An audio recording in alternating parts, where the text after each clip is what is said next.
エントリーナンバー40番松下由紀子さんにお願いいたしましょう。岩本久美さん作品より「定め船」。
尽くす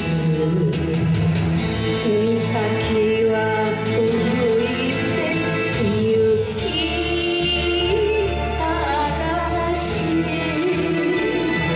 裾を濡らしたしぶきも凍る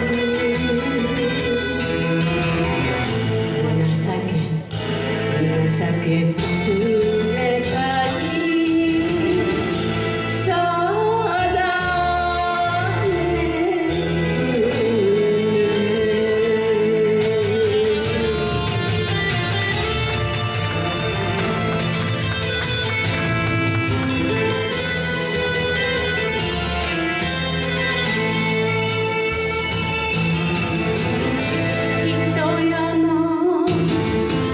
人よの諦めましょうか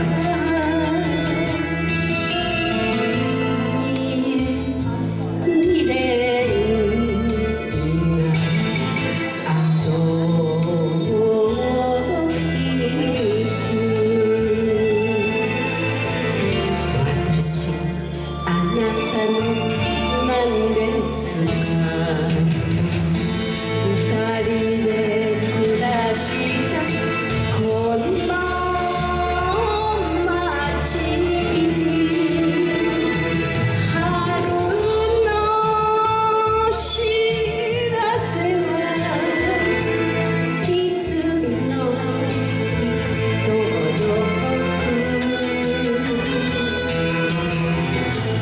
待って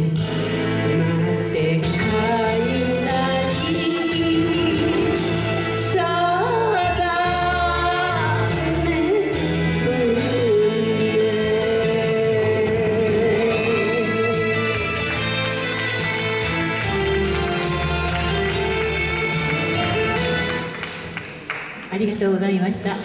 松下